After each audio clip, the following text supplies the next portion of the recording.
What's going on, everybody? Welcome back to the Crew Cab Dart YouTube channel. If you watched my last video, you'd know we're working on a 93 Dodge D150 318 5-speed truck with a rod knocking 318 in it. Last time we pulled the 318 out, we're planning to put this 5.7 Hemi in it. So this 5.7 Hemi, I bought a 2011 Jeep Grand Cherokee, obviously 5.7 automatic, and it had a lifter tick, which is extremely common to these Gen 3 Hemis. These things have MDS, where they'll drop from a V8 to a 6-cylinder to a 4-cylinder. It will cut oil flow to the lifters. What will happen is eventually the lifter will no longer pump back up, and it'll cause a lifter tick, which in turn beats the cam and lifters together and destroys the engine. In my case, with this engine, it had a misfire on cylinder number 7, and it was ticking pretty bad. I've already got the valve cover loose here, so let me bring you in and show you what I found on this engine in particular here. So what we have going on here is you notice all the rockers and everything is still tight, which means the lifters are still pumped up until you get down here to cylinder number 7, where we've got a little slack in there. So that intake lifter on number 7 is collapsed. That is the tick that I was having with this particular engine, and we're going to fix that with that pile of parts over here. So on the bottom there, we've got some clutch and firewheel stuff. We have an NV4500 in the truck. We got a cam. We have springs. Ace has just released their new Hemi controller, so we're going to be going a little more in depth in that later. But we're going to be running Ace's management for the whole thing. We've got like an MDS Elite kit and some gaskets and whatnot. But I will go more in depth with that as we get to that. I'll try to put part numbers up on the screen and whatnot. That way, in case you want to do this along at home, you can have the same information that I have here, and maybe it'll help some of you out. But for now, what I need to do is to change the lifters and whatnot in this engine. We've got to pull the heads off of it. I got to swap the oil pan on it. I got to have the timing cover off to swap cams. So we're going to tear this Hemi down and really see what we're working with here.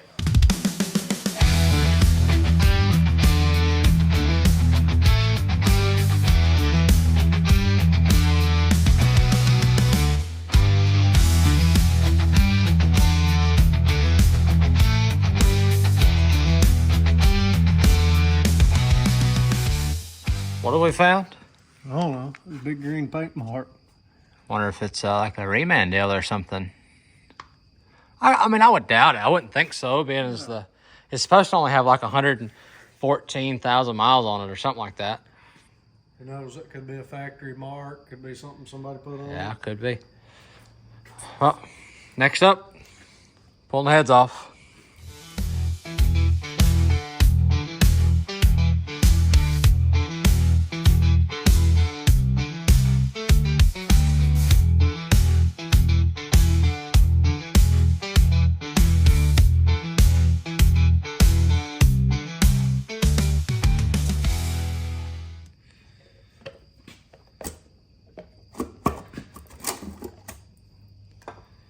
There we go.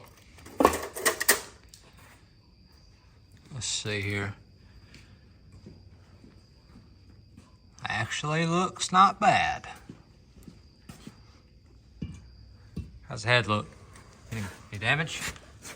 Looks great. Good. Maybe we can just clean it up. You'd be ready to go back on. We're gonna have to replace these lifters here. They'll have to pull the lifter trays, pull the lifters out. But I don't see any cylinder damage or really any cylinder wear. I'm pretty sure I still see the cross hatching. Let's get a light in here. So we got a light here. We could look inside the cylinders and you could still see the cross hatching in there. I don't see any rust or anything like that. No, nothing. The cylinder feels excellent. The motor run great. It didn't smoke or anything like that. It just had that tick to it. So I think we may be in pretty good shape. I do see a little corrosion up here in the water jacket. Just a little bit, but I mean, we'll flush it out. We're going to put all fresh antifreeze in there. Shouldn't be an issue, but let's pull this other head off here.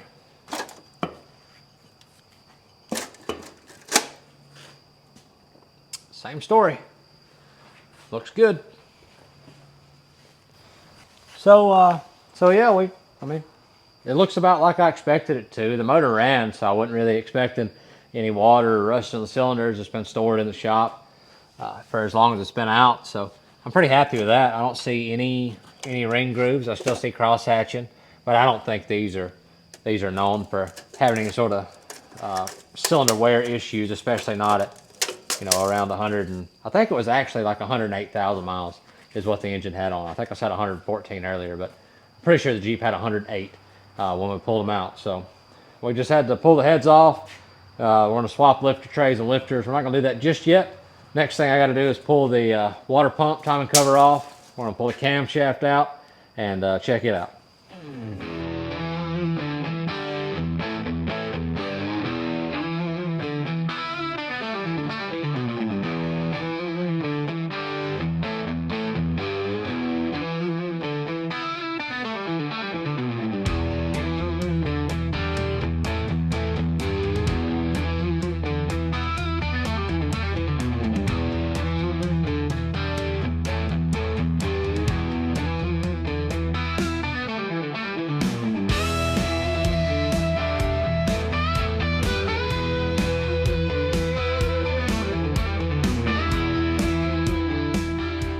So we got our timing cover pulled off. That exposed our oil pump and our VVT gear, our timing set and whatnot. I'm really impressed with how clean this engine is on the inside. Like I said, it was fairly low miles, and obviously it was kept up with pretty decent. I do have a new Hellcat oil pump for it. I've got a new timing chain guides and tensioners, but it's actually really tight. I will be locking out the VVT here. I'll have to do that for the bigger cam. Aces is not going to be controlling VVT, so I have a cam motion VVT lockout. I'll be showing you guys how to do that, but that's probably all we're going to do for right now. We'll pick up tomorrow and pull the oil pump, pull the camshaft, pull the VVT gear off, and we'll try to get the camshaft out of it.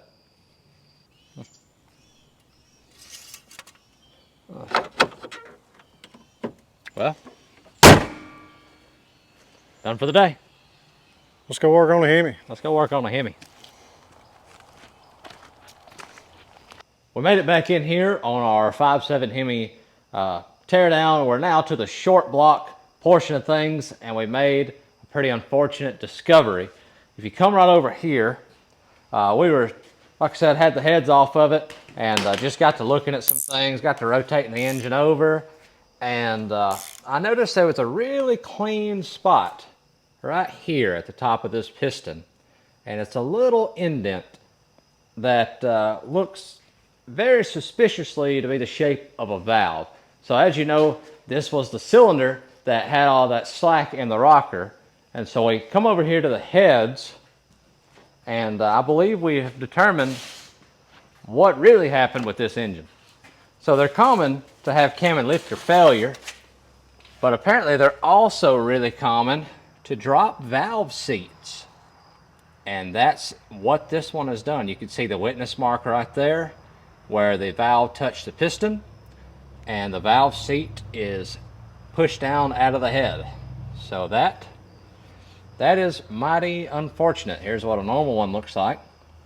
It's way up in there, and then here we have the one with the seat out of it. So I believe we could fix the drop valve seat, but I've already, way ahead of time, I bought a spare 5.7 Hemi that has some bottom end issues, but the heads are good. So I'm probably just going to pull a spare head off of my other 5.7.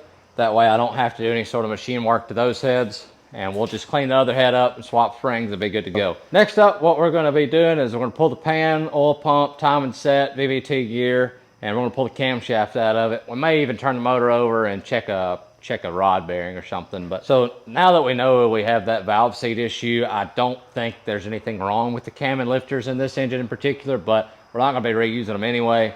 Like I said, I've got a comp cam and some good lifters over there, so we're going to get it all pulled out and get it ready to be cleaned up and reassembled.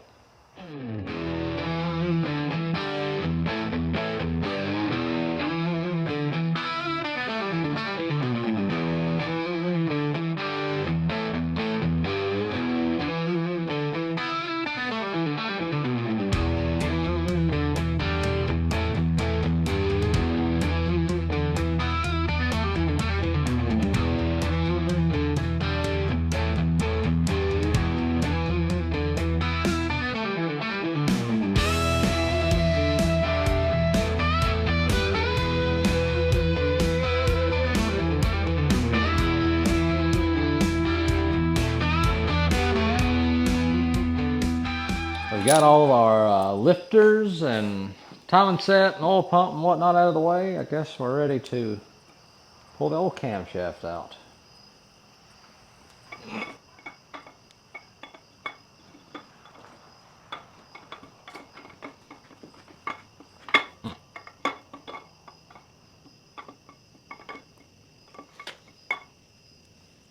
There it is.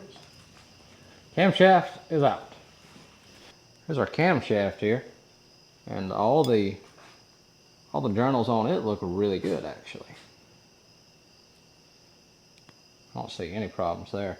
I don't really see any bad lobes either, which I suppose is good, even though we're not going to be reusing any of that. So we're probably just going to send it and put a cam in it. We got the camshaft out. Next up, we're pulling our MDS solenoids because we got some MDS delete plugs with the kit. We will no longer be needing those. So we'll see if we can get these solenoids out without breaking them, and we'll get our plugs in here in the future. I'm afraid of breaking this. Oh, just like that. Breaking the solenoid flush. Ain't that nice? Oh, did it break off? Oh yeah. Lovely, lovely, lovely. Wait.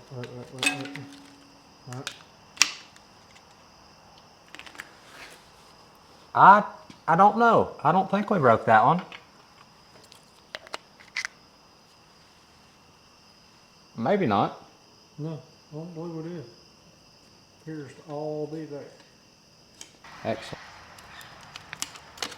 That Broke one. flush. Yep. Excellent. I felt it went twisted.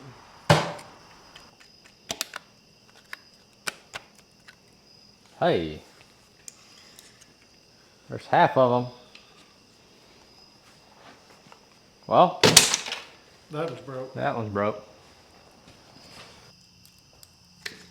Oh, look at that. Boom.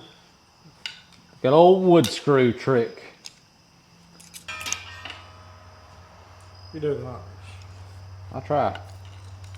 Well, I hold down pretty hard on that.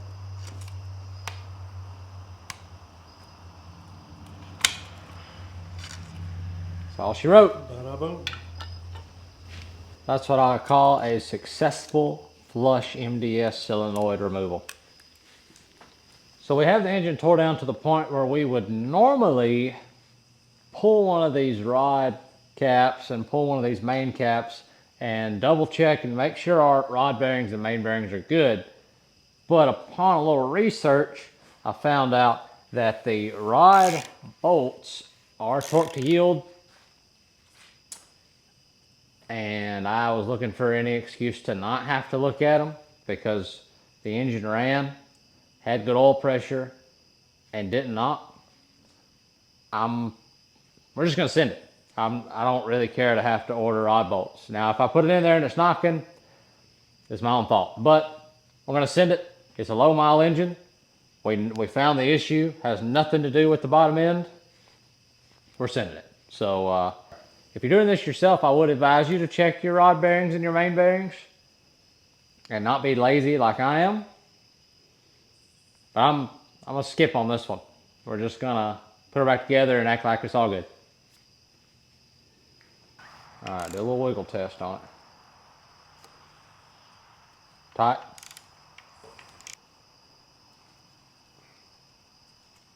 Tight.